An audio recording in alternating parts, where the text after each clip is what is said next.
Welcome to another episode of the 5 Journeys podcast, Live Like You Matter. We're so excited to have Coach Kela here today. She is the CEO and Program Director of the Hormone Puzzle Society. That's a women's health hub for fertility, hormones, and pregnancy. Kela works with women who are struggling with infertility and hormone balance and teaches them how to optimize their bodies and hormones to get pregnant, stay pregnant, have a super healthy baby or a healthy super baby, and easy postpartum period, as well as eliminate symptoms of hormone imbalance. With over 20 years of experience, Coach Kela focuses on a mind, body, spirit approach to fertility and optimized health. Welcome, Kela. Thank you, Dr. Wendy. Welcome. We're very excited to have you. Yeah, I'm excited to be here. So let's start this out for our listeners. What was your story? Because you started to work with fertility challenges at 40, right? I did. Yes. Yeah. So my husband and I got married a little bit later in life, and we thought, like most, we've been taught, you have sex, you get pregnant. We didn't think we were going to have any issues. And we quickly learned that that was not the case. And so we tried for a little while and nothing happened. We went to our doctor. We did all the testing. Came back, there's nothing wrong that we can find. So she was like, just keep trying, it'll happen. And at this time I was 34 at the time. So, which isn't even that late. Yeah, not really. But they say 35 is advanced maternal age and they scare the crap out of you. Really old. You're right. You're really old. I'm like, oh, great. I feel like, and then they call it a geriatric pregnancy. And I'm like, great. So I'm a grandma. This is awesome. So we went to her. She ran all the tests, told us we had unexplained infertility and to keep trying. So we did and tried for a couple more months. So long story short, we went down this long road of the medical industry and we're told finally at this point, because I was 36 at the time, that natural wasn't going to work and we needed to do IUI. And if that didn't work, we would need to do IVF. So can we back up a step, Kela? Sure. Because I always say to my patients, if you're not pregnant after 6 months, come talk to me. Mm-hmm. And it sounds like you had almost 2 years of just having sex before anyone was willing to intervene. Well, so we went 3 rounds of Clomid, some letrozole, we did an HSG, we did a lot of stuff medically, but to lead to that, you need to do an IUI. And they might have said that sooner, but I might have not heard it. I might have just been like, this is going to work naturally. I don't want to hear IUI. And that's initially. So what is an IUI? I just want to make sure that we're all playing in the same. Yep. So uterine insemination, where they take your partner's sperm and put it with your egg inside of your uterus around ovulation so that it's more likely that sperm will hit that egg. So you're kind of taking the trying game out of it. Yeah. But that's opposed to IVF, which is in vitro fertilization, meaning they take the egg and sperm and put it in a petri dish together and let it fertilize and grow an embryo. And then they put the embryo inside of you. Awesome. Yes. I just want to make sure we're all in the same, all our audience. Yep. All on the same page. So, right. So you're 36 and you've done the Clomid, you've done the letrozole, you've done everything. And now you're at the IUI point. Yes. And that's when I said, wait, you said there's nothing medically wrong with me. I don't understand just because my age is my only factor why I need to do a medical procedure to do, my headphones are falling off, to do what my body should do naturally. And so I said, I know IUI will be there. I know IVF will be there. Nothing to take away from those procedures. I think they're wonderful. I'm glad we have them. But for me personally, I did not want to do that yet. I was like, I'm healthy. I was a personal trainer. I ate healthy. I was fit. I didn't feel 36. So I was like, I'm going to try to do this naturally and, see what happens. And if it doesn't work, I'll go back to those procedures, as I'm closer to 40. And so did you give yourself a time frame? Like I'm going to try it for X? 1 year. Yep. In 1 year, if I'm not pregnant at 37, I'll go back. And so, that's what I did. I dove into research. I took what I knew from personal training and nutrition, and I tried to say, okay, I know I'm eating healthy, but I need to eat for fertility. So what does that mean? And granted, this was 9-10 years ago. This was before all the Instagrams, all the websites for fertility. This was nothing. I was literally like Googling, what do I need to eat for fertility? There was none of that.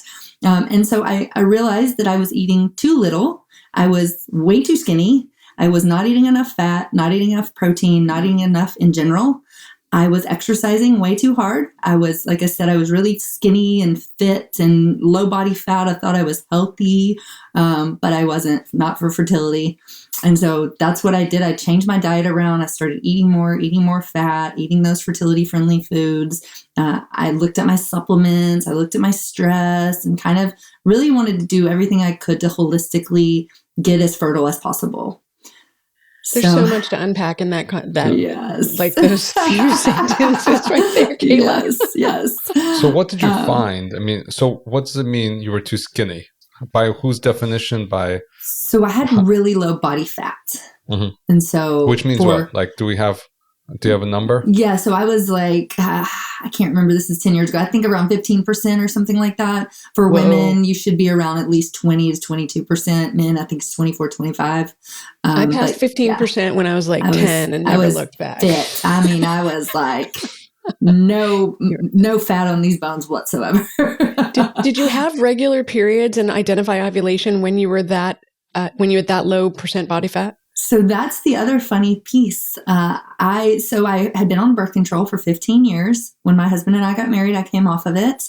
My cycles were irregular, but I was never, my doctor, none of them ever said to me, how's your period look? Are you ovulating? Are you tracking your cycle? Do you know if you're having sex at the right time? Never said any of that to me. And I didn't know. Now I know, but didn't know then. So let's dive into that. I mean, we have a whole list of stuff to cover, but I have two questions. One, can you give the punchline, or do you want to save that for later? Like, did you conceive on your own? What ended up happening? Yeah, I did. So it took us about 8 months of really targeted everything, nutrition, lifestyle, all of that. And we did. I was able to get pregnant, not once, but twice. Had my last one at 40. So I did it once, had my first at like almost 38, and then the second one was at 40.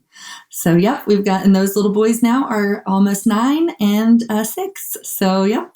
We had our last when I was 41, and she's amazing, turning 10. So I love it. Okay, so let's go back to all that stuff that we're unpacking. You spent those 8 months really looking at how do you eat more healthfully. Like, what went into that? Yeah. So I was researching, like literally Googling, what foods do I need to eat for fertility? And what came back was whole foods. Obviously, I was already eating a pretty clean diet, but again, I wasn't eating enough fat. I grew up in the 80s where I thought fat was bad and I thought lean cuisine was good. It's per decade. Now that you mention it, it actually changes. Your body changes every decade as a human being. So yes. It's not just the lean cuisine, it's the plastic that it came in the microwave. We heated it up in. Right? We'll talk more about that. Is that like spam? Spam? No. It was this meal that had all these chemicals in it, and it was in a plastic container, and then you stuck it in the microwave to heat it. But it was frozen, so it must be good. It was frozen. It was delicious. It just wasn't very filling. So then I needed to eat too, which totally defeats the purpose of lean cuisine. Exactly. I know, it's so funny. My husband jokes because when I met him, I had severe stomach issues all the time. I was like, my stomach hurts. I'm in the bathroom. And he was like, because you eat lean cuisine. That's the only thing you eat. It's not real food. So crazy. Yeah. So you figured out you needed to eat more fat. And when you say more fat, was there some... like, I wasn't eating any and I needed to eat more, or you were eating too little and here was some magical threshold that you needed to pass. And by the way, before we go any further, can you hand me my water, please? Because I'm wicked thirsty. Wicked's the best word that Boston ever created. I love it. I love Boston. Thank you. Oh, such a great accent. I'm like, I don't hear my accent. Right? I don't hear mine either. Great old South accent here. But to answer your question, so the main consistency of my diet was lean cuisine. I was eating some vegetables, but really not a ton of fat. Like, I didn't even know to focus on fat. Like now, I tell my clients, like, you should be eating avocados and nuts and seeds and fatty fish. And I wasn't eating any of that stuff. Well, it sounds also before. Your micronutrients might have been depleted if you were eating lean cuisine. Right. and no fresh fruits or vegetables or anything else that too would have. I think that's a really valuable point to make. Like, wherever people are, as a human, we're always thinking, I eat pretty well. And then you go to level up and you go, well, I mean, she was 15% body fat, No, so but I mean- she looked great. Awesome. You're done. You're healthy. But everyone where they are thinks they're eating healthy. And then it's Yes. only when you really drill in, you go, well, maybe there's room for improvement. Right. That's so So funny. it sounds like there's that sort of mindset of, oh. Yeah, that's so funny you say that, because when talking to clients, every person I talk to tells me they eat healthy. And then I look at it and I'm like, this is not healthy. We need to 10 talk. Diet Cokes a day. Well, what I say is, what's healthy for you? Yes. What's your definition? Right. So it's just a constant process of improvement. So wherever you are, there's room for improvement. Exactly. Yes. Okay. So you figured out your fat. Did you gain weight in that time? In those 8 months? Yeah. I got, that was one of my goals too, is I needed to gain a little bit of body fat. So I wasn't this, skinny little thing. And so, I did. I didn't gain a ton of weight. I would say I probably went up to 20% body fat, but that's a big difference from 15 to 20. Yeah. Well, also, if you started eating good fats, good nutrition, your body was probably deplete. Yes. Literally of nutrition and was starving. Yes, exactly. Might have looked good. Right. Right. Can I ask you a question, Kela? And feel free to say, no, I don't want to answer that. Okay. Yeah. When you gained that from 15 to 20% body fat, did you notice any challenges around how you looked and your sort of body image and what you thought about how you should look? Did any of that come up as a should, or this doesn't feel right? Yes. I'm sure if we dove in even deeper, we would have some, I've got some issues with food and with, what I think is fit and healthy. And that goes back to my mother and what she told me was healthy, but, and you're female. Yeah. I mean, you're female, so. For sure. And so that was like a big thing. I was like, in the back of my head, I don't want to get fat. Like 20% body fat is fat. But, but I knew I needed to do this for fertility. So I kind of pushed those thoughts away. So there was definitely some body issue things that popped up. And then what happened with your periods when your body fat went from 15 to 20%? What happened? They got more regular for sure. Yeah. And I really started paying attention to tracking them. That was the other thing I learned through research. I was like, I need to be tracking this. I need to see what's normal. I need to see if I'm ovulating. And so I was able to figure that out. So they got more regular, more, more, I could tell I was ovulating through learning how to read my body and all of that. Yeah, great. I remember we got as a present right around our wedding, we got a book, which I was kind of offended by because I was like, wait, what? But then I read it and it was one of the best resources I've ever read around how to really get present to your body. And it was Taking Charge of Your Fertility by Tony Wexler. And it was so great. And I remember being like, I didn't know the cervix moved lower and higher in the body. And so it's really, I think it's a great book because it's $12 or something. And it really walked it through. I think they need to teach this in every elementary school. I mean, 8th grade, you need to be learning about your body, and they don't teach you any of that. No, we're just starting. My son's in a school that doesn't do sex ed yet. They're just sort of figuring it out because it's a new school. And so I'm like, I'm a gynecologist. There's no way that my son is going to be poorly educated about how women's bodies work, how his body works. So I just bought all these books because I really don't know how boys go through puberty. I know how girls go through puberty, but I don't know boys.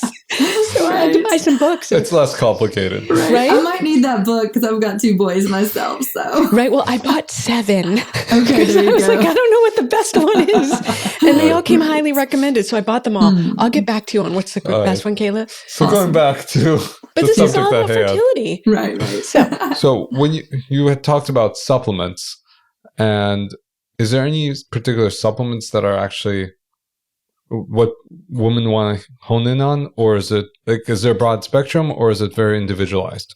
So it really depends. So it definitely is individualized. You don't ever want to take a supplement just because you read about it on Facebook or you hear about it on this podcast. Oh, come on. No. We would argue vitamin D, but you live in the South and I live in the North. Yes. Still vitamin D, still. Yeah. So vitamin D is one of the, and that was my next sentence is there is a few supplements that I recommend for pretty much everybody, but you definitely want to talk with your practitioner before you add or take away anything. So those supplements are one, a really good whole food prenatal or multivitamin. If you're trying to get pregnant prenatal, if you're not multivitamin, whole food. So it's bioavailable for your body and it's not synthetic. So then your body actually sees it as food, knows what to do with it, and then detoxes what it doesn't need. So what's your favorite brand of bioavailable whole food? So I like, you would ask me that, Nature's, mommy moments. You can get back to us. Garden of Life by Nature's Valley. Yes, that's one of my favorite ones. And then I also have been playing a little bit, and I can't remember the brand because I just started doing this, but I've been playing a little bit with liver supplements as a multivitamin, which is really good. Yeah, lots of vitamins and bioavailable and, all those organ meats. So, did you eat your placenta? I didn't because I didn't know back then. Now I'm like, can I go back and get my placenta? Can I get another one of my pregnant clients' placentas? You thought it was gross. I had practiced traditional Chinese medicine, and in traditional Chinese medicine, they actually talk about eating your placenta. And I was like, no way, no how, but I kind of regret it. They put it in a capsule. It's not like you're going to munch down on it after it comes out. That's all I could picture was like taking a spoon into the placenta. I was like, not happy. I was just proud that we did cord blood banking. But I do think it's really interesting that thousands of years of traditional Chinese medicine that they did that, and now we're just now starting to understand why. So it's just a plus la même chose. More things change. Right. So that's the first one, the whole food, prenatal and multi. Then I also recommend the vitamin D. Definitely get out into the sun, 30 minutes with no sunscreen at least every day. But then also if you're in a northern climate, you want to supplement with some vitamin D. A lot of times people with fertility issues are low in vitamin D and they don't realize it. So that's one I recommend. A good probiotic. Even if you don't have any gut issues, I think everybody needs probiotic. I think it's just good, a foundational health piece that you need. So good probiotic. And then I recommend fish oil. If you're not eating fish a couple times a week, you definitely want to eat a good high quality fish oil if you're not a vegetarian. And then crude oil if you are a vegetarian. So it kind of, that's made out of algae. It's like an algae form of fish oil that gives you those essential fatty acids. Yeah. Now I have another question. And let me just comment on, omega-3s are obviously really important in brain development for babies. So that's really, besides important for moms, if you're deficient in omega-3s, that's going to affect brain development in babies. So it's really important. And it's anti-inflammatory too. So if you have a state of inflammation, that's going to help bring it down. Did your husband have to eat the way you were eating, or was he exempt? Just asking. I think that's an inflammatory question. I'm going to give you some. I think you need some fish oil for the inflammation. I take it every day. Right.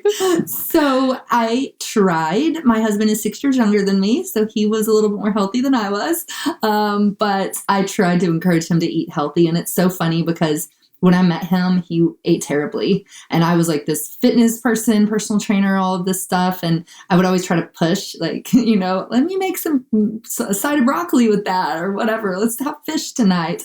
And he pushed back for many years. Now we're 12 years into our marriage and now he eats just as healthy as I do. And then he'll say, let's have salads tonight. And I'm like, what? Who are you? So to answer your question, he did come on board as much as he as much as he could. Yeah, kicking and screaming. But now he's fully on board with the healthy lifestyle. Yeah. Got it. Cool. All right. Do you have a question? Because I have a question. Go for it. So you went through this whole process and you had a good outcome, which is amazing.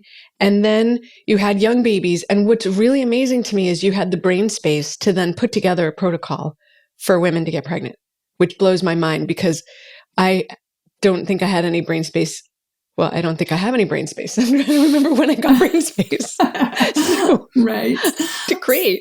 Yep. So I was already working in health and wellness. I was a personal trainer and I knew I wanted to, now that I had gone through all of this, I was super frustrated with my Western medical doctors just because I felt like I was pushed on a lot of procedures. Like I said, the IUI, the IVF, I wasn't taught about my body. I wasn't told nutrition could help me. So none of that. And I was just really frustrated. And I was like, I love this, doing all this research. I'm like a kid in a candy store, I could read about and learn about this stuff for hours. So I want to work in this. So I was like, first I was going to go back to school and get a PhD. And my husband was like, you're 40, you have a newborn and a 2-year-old. You're not going back to get a PhD. I'm like, all right, well, what can I do? So again, Google, found fertility certification course and said, okay, this is what I'm going to do. So I went and got quadruple certified because one certification wasn't enough. Quadruple certified, obviously, in the whole, health and wellness coaching with the specialty in fertility, hormones, and pregnancy. So then after I did that, started my practice, about 3 years later, I wanted more education. So I went and got certified as a functional nutritionist, board certified, I might add. And congratulations. Now that I've got all these credentials, I said, now it's time to do my PhD. So now I'm going back for my PhD. Seriously? In natural and holistic medicine. Yeah. So when I turn 48 is what I'm giving myself. I'm about to turn 45. I will have a PhD in natural medicine. Cool. So yeah. Congratulations in advance. Yeah, so are you thank ABD at this point? What does that mean? All but dissertation? Like, do you have to do a dissertation? Oh, yes. Yep. I know. You wanted to do that. Yeah. I know. That didn't work out. Yeah. Well, I will say the school I'm going to is in Hawaii, so I get to walk in Hawaii. So that's nice. Good. So honey, I need to do a PhD in Hawaii. In Hawaii. Let's have a vacation, you know. Right. I can see how you persuaded your husband to do that. Yeah. Right. We're going to Hawaii, he thinks I'm honey. crazy. Yeah. Well, you might be, but that's another matter. All right. So,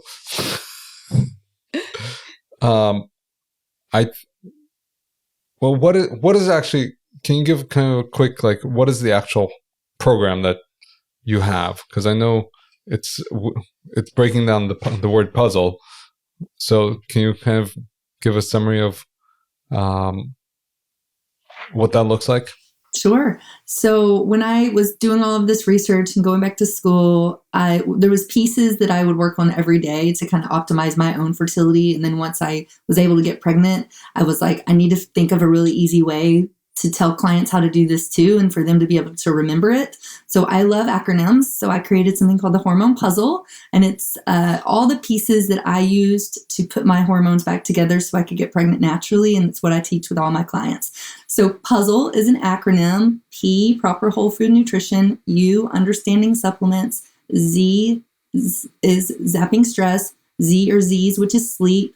L is love and encouragement. E is exercise and environment. So these are all the pieces that I took myself through and what I take my clients through to holistically heal so that their bodies work the way that it should and so they can get pregnant naturally. And since we've created the puzzle method, we've also kind of added into that the mind and spirit piece. So we work a lot with like mind-body connection, meditation to bring in consciousness, helping to rewire the brain so that your physical body takes suit to what your mental body is telling it. So it's really a mind, body, spirit program. That's why we call it that.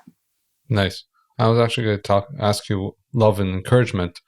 That's not the typical. So what can you elaborate on that? So that one is 2-piece. It's love and encouragement with your partner. So it's really building that bond, and even before your parents, having that strong bond so that your marriage is solid, so that your relationship is solid. So we teach a lot with, how to connect with your partners, how to have a baby without making it about having a baby, how to, make oxytocin as you're having sex and really connect and bond with each other. So it's that piece. Then it's also having community around you, having love and encouragement with your friends and family, surrounding yourself with positive people that are going to support you and lift you up, and not everybody's going to understand your journey. So building a community around you that does. But then it's also love and encouragement for yourself and having that self-love and really believing that you can get pregnant and stay pregnant, and just having that solid love and affection for yourself. Yeah, I think that's missed a lot because, first of all, self-talk, internal self-talk is, for most people, is pretty terrible. And that then messes with the biochemistry and messes with the adrenals, and then messes with the hormones, etc., so forth. So even though it's mostly a soft thing that you're talking about, what as defined in the outer world, it's so important. Oh yeah, for sure. It's so crazy too. One of my classes right now is neuroplasticity, and it's actually rewiring your brain. And so the more you focus on the negative, the more those neurons are going to wire in the brain. And so that's your physical body is going to respond to that. And it can actually pause things like fertility, digestion, all of these pieces that you want your body to be working towards. So it sounds woo-woo, but it's based in science. I mean, it's real. No, I mean, I think you and I may have talked about this before, that when you're in a state of fight or flight, which is a state in which your adrenals are activated and thinking that a lion's going to chew on you, you're actually not focusing on ovulation and reproduction. You're focusing on survival. And survival is a very different pathway than ovulation, reproduction, regeneration. So you do shut down the fertility pathway when you're stressed, when you're having tons of negative self-talk, when you're not sleeping. All those create that whole environment of your body's not well. Right. So, right. Yeah. Well, it's so as you said, interesting. it self-perpetuates. Yeah. And always the question is, where to start? I was just going to ask that. Okay, ask it. No, you can ask it. You just read my mind. We've been married a long time. Oh, I was going to ask if you guys It are just feels like an eternity, my love. It's actually not that long. No, it was only 19 years. But I mean, we're hitting 19 soon. Pretty cool. Oh, that's amazing. Oh, boy. Yeah, my parents are so funny. They've been married 45 years. And when you ask my mom how long she's been married, she'll say 2. And we're like, 2? What are you talking about? Too long. Too funny. So, well, I mean, in terms of start, how do you evaluate people? Like, where do you start in terms of in your puzzle? Like, do you have, and I don't know, and I apologize, but do you have group programs? Are you mostly one-on-one? How do you see people? How do you talk to people? For sure. So we start with a phone consultation, and we call it a discovery call because we really want to hear your story. We want to find out what you're struggling with. We want to tell you how we're different, and we want to see if working with us is your next best step. So we start there with that discovery call, and we have you fill out a pretty in-depth intake form so we can kind of get a snapshot of what's going on, and then we learn more on the call. So once we get on the call, we learn we want to work together. Then you would enroll in one of our programs. We have one-on-one coaching with either me, myself, or with one of my trained Hormone Puzzle method coaches. We also have online programs that don't come with calls. They just come with videos, and they're kind of a self-study. So those are the 3 ways you really work with us. So then once you decide if you want to work with us, the first thing we start with is our at-home dried urine hormone test. And it's similar to Dutch, but the company we use is a little more in-depth. So we have a couple more hormones that we test that they don't. So we start there to kind of see a baseline, like where are you at? Where are your hormones at? We do urine versus blood because we feel like we can see a 24-hour period, how the hormones are fluctuating, how they're being metabolized, and how they're being detoxed. So we do that along with a really in-depth health questionnaire. We want to see, physically what you're dealing with, mentally, we want to see past, we want to see, hereditary things. We want to see the whole picture of what you're dealing with. And so with those 2 pieces of data, we look at that and we customize a program for you. So we do, a customized meal plan, lifestyle plans, really mind, body, spirit. So it's not just the physical, but the mental, emotional as well. And so that's a little bit how, and then during the programs, we work towards the Hormone Puzzle method. We work with your hormones and, anything targeted supplements, and we go through the sleep and the stress and all of that. So it's a really comprehensive program. It sounds very cool. Yes. Now, are you a data person, Kela? Yes, I am. So do you track all of your patients to see what % end up getting pregnant naturally versus end up opting for a more invasive approach? Like, do you have data on that? A little bit. So the people that work with us, we have about a 70 to 80% success rate, either getting pregnant naturally, it's really good, or getting pregnant through a procedure. About half the people come to us are wanting to do it naturally, half are already going through IVF, IUI, and want us to help support their bodies through that. So we have a really good success rate. Obviously, there's some things that we can. If somebody comes in, they're 50 years old and have no fallopian tubes, they're not going to be able to get pregnant with us. But medical miracle. Right. But you'd be surprised. Sometimes we have people book calls with us, and I'm like, I wish I could help you, but you're 60 years old, and I can't. There's only so much I can do. But yeah, we have a really good success rate and a lot of happy clients. Yeah. What are there any 1 or 2 or 3 people that really stick out that you want to share? Yeah, definitely. So the lady that I worked with, she actually just sent us a follow-up message. She just gave birth to her twins. So she started working. Yeah, we've had a run of twins lately. We've had like 5 people with twins lately, which is really cool. And these are 5 natural pregnancies with twins. Yeah, it's crazy. But she came in and she was already pretty healthy, but just needed some tweaks. But she hadn't had her period. She had PCOS, hadn't had a period in 3 years since she hadn't had a period. So we started working together. We really honed in on her cycle tracking and figuring out why she wasn't having a period, looked at her hormones, looked at her diet, kind of really got in there and figured out what was going on. So in about 3 to 4 weeks, we had her period back. She had one more cycle and then she got her period. And then we worked together for 3 months. We optimized, did everything. She was having a healthy cycle, but we finished working together and she wasn't pregnant. So what we tell all our clients, you want to keep working on it. This is a lifestyle. This isn't a diet or a quick fix. This is what you're going to continue to do. And she did. She continued to do it. And so she texted us about 3 months later saying that she was pregnant with twins. And she just sent me a message that she just gave birth with the 2 healthy babies. So yeah, so that was a really fun one. We had another lady, no period for 10 years. And she came in, worked with us, and she ended up getting her period back. And then she got pregnant. And she was 45. So Wow. it was really amazing. And she was like, I've never been pregnant before? No, never been pregnant before. She was, Wow. And that's what she sent me a message saying, like, I've wanted this for so long. It's finally happens, but now what? And never thought this was going to happen. Right. So what do I do now? Right. Yeah. Now you got to get the next course of raising a kid. Right. Well, we do have a was pregnancy program, so that's good. We work with clients as well during their pregnancy to help them stay pregnant and have a healthy birth and postpartum and all that. But we don't have a parenting class yet. That'll be our next. That's next. You could do that as a PhD project. Yeah, there you go. She officially had premature ovarian failure at 35 and then got her periods back at 45. I mean, that's just amazing to talk about. It's crazy. Yeah. So you referred to sort of optimizing your cycle, fixing your cycle. What does that mean and how do you do it? Yeah. So we do something called cycle optimizing with food. Some people might call it cycle syncing. We aren't allowed to use that term because it's copyrighted. So we call it cycle optimizing.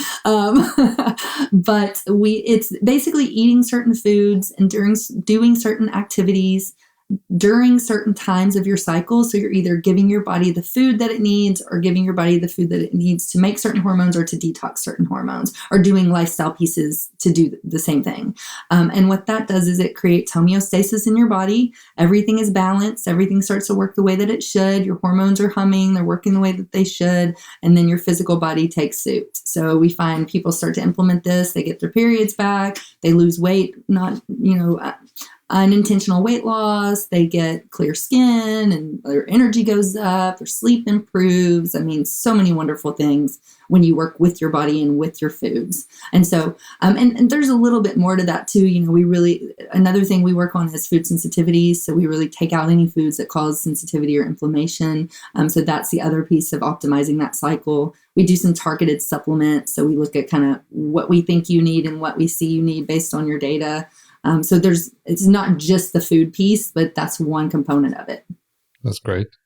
Can you sort of drill down into, for the listeners, the 4 phases of the cycle, and then what foods and lifestyle actions fit with each? And I know we have a hard stop, so it doesn't have to be super drilled in, but just big picture. Sure. How does that work? Sure. So 4 phases of the cycle. So I start with your menstruation phase. This is the phase you're actually bleeding. So this is day 1 through about day 5 of your cycle. We're talking 28-day cycle here. So we know some people are less or more, but this is average. So that's your first day of your cycle. That's your menstruation phase. So this is when your hormones are pretty low. So this is when you really want to do things to support those hormones. This is when you'll have more warming foods. You'll know this from Chinese medicine. You want to eat warming foods. You want your uterus and your reproductive organs to be warm. You want the blood to be flowing. So that means actually temperature warm. So that means soups and stews and warm foods. But then also I like them to focus on just in general warming foods. So like ginger and cinnamon even, and things that are going to naturally warm up your internal body, spicy foods even. So that's during your menstruation phase. During this phase too, while your hormones are low, you're really going to want to focus on more low, gentle, restorative movements. You don't want to do anything, super intense or super jarring. So think like yoga, stretching, walking, meditation and deep breathing, that type of thing. Move your body, but not intensely. And then this is also the time for self-reflection. So you want to think, meditation again, or maybe you stay home this week and really reflect within and do some journaling and some really, gratitude journaling and focus within. So it's that's like restorative. Feels like it's a restorative phase. Yes, I love it. Yes. And so then as you move into your next phase, this is going to be your follicular phase. So this is when your hormones are starting to rise and getting ready to peak for ovulation. This is when you can think of more of spring. So you want fruits and vegetables and light, fresh foods. Last week was warm foods. This week you can go more cold with salads and raw juices and raw fruits and vegetables. And then this time for exercise, it's going to be more, your hormones are higher. You can do more intense activity. I still wouldn't go all out, but if you want to do a spin class or if you want to do a boot camp, that's okay. This is when you'll find that you're able to handle more of that social aspect. You're able to handle more of the lights and the music, and you're not so sensitive to those things, sights and sounds. So the follicular phase goes about day 6 through about day 13. And like I said, this is the spring. Then as we move into ovulation, this is summer. This is when your hormones are at their peak. This is when you are the most charismatic, the most, rosy. You want to be seen. You want to be heard. You want to find your partner. You want to go on a date with your husband. You are just at the top of your game. So this is when you want to really support those eggs as they start to come out, or as that egg comes out of that follicle. You want to support that. You want to eat foods high in antioxidants. You want to help to protect from free radicals. You really want to eat those high, like think dark leafy greens, lots of fruits, dark berries, and eat the color of the rainbow during ovulation. You also want to look at some probiotic foods to really optimize that gut health as you start to ovulate, as those hormones are at their peak. You really want to focus on that to make sure that gut is balanced and where it needs to be. So for exercise, this is when you can pull out all the stops, like do that hard class, run that marathon, do that kickboxing, that spin class, really work with the energy, work with the hormones, like you're at your peak. For social, this is when you want to be seen and heard. So, and you are really eloquent, you can speak, you have the energy to do it. So ask for the raise, do a presentation, film a webinar, go on a date, ask somebody to marry you. Like this is when you can do that. And then as your hormones come back down, and then the days for ovulation usually are around day 15 through 17 of that 28-day cycle. As you start to come into luteal phase, this is your next 2 weeks. This is going to be day about 16 through 28. Did I say that right? 17 through 20, or 18 through 28. So this is about 10 days, luteal phase. So this is when hormones are starting to come back down. Luteal phase is broken into 2 weeks. So the first week, this is the week 2 weeks before your period, right after ovulation. Your hormones are still high, but they're trying to come back down. So you really want to focus on detox-friendly foods. So think onions, garlic, fennel, high-fiber foods, natural detox-friendly foods, detox teas, even if you're not in a 2-week wait. So you want to try to detox the hormones back out of your body naturally. Do things to support your liver even. You can do castor oil on the liver, the detox tea. Then for exercise, these 2 weeks, the 2 weeks before your period, you can still do some high intensity things. This is where you really need to pay attention to your energy, listen to your body. If you have the energy to do it, you can continue to do the hard classes, but listen to your body. As you go into that second week, it's the week before your period. This will tell you how well you've done the whole cycle. If you have a lot of symptoms, PMS, cramping, bloating, fatigue, then you need to look at what happened throughout the month. Was your diet off? Was your stress off? Was something where you're not hydrated enough? Really look at that. But you should have minimal symptoms. It's not normal to have a painful period. So if you are, there's usually something going on. That's your body's way of saying, hey, listen to me, something's wrong here. something, I need some attention. So during this phase, again, you'll still be doing detox friendly foods, maybe adding a little bit more carbs, because as you are detoxing these hormones, your energy, you need some extra carbs. So you might notice that you're craving more carbs. Obviously, I want you to eat healthy carbs. So think root vegetables, sweet potatoes, lots of leafy greens, those types of things. And for exercise, this is when you can, again, you'll start to notice your energy starts to dip a little bit. You might get tired. Really listen to that and honor that and go back into that slow, restorative, yoga, tai chi, dance, walking, that type of thing. Your right and left brain are really aligned right now. So it's a really good time for large tasks. So think if you have a project you need to complete, or a paper to write, a dissertation to do, something where you're like, I need to really focus and sit down and do it. This is the time to do it. And then you'll also notice you're nesting around this time. So you'll want to, things that you didn't notice that were dirty before, you'll notice now. You're like, my fridge needs to be cleaned out. My car's a mess. So this is the time to do that. When you really have that right and left brain alignment, then you can focus, and then you can get some of these big projects done and get something cleaned. So those are the cycle phases. I know that was fast. Lots of information. What questions do y'all have? That's great. That's great. So unfortunately, it feels like our time is coming to an end. I know it is. I know we could do this for a while. Where can we find you? Where can people find you? How can they connect with you? Sure. So I'm on CoachKela.com, and Kela is Kela. So CoachKela.com. On there, I have 3 different freebies. So I have a fertility meal plan, a pregnancy meal plan, and a cycle optimizing quick start guide. So you can get those freebies. You can scroll down halfway through on the page and click book a call if you want to have a call with myself or my team. I'm also on Instagram at Kela_health coach and Facebook, Kela Health Coach. So those are probably my 2 favorite playgrounds. So yeah, if you think you want to learn more, if you want to talk to us, definitely book that call, get one of those freebies. Oh, and then also I have a podcast, the Hormone Puzzle podcast. Nice. Anything else too? Sweet. I think this is great, Kela. Thank you. Thank you. Thank you for listening to another episode of Live Like You Matter. Our guest today is Kela Smith, and you can find her on CoachKela.com.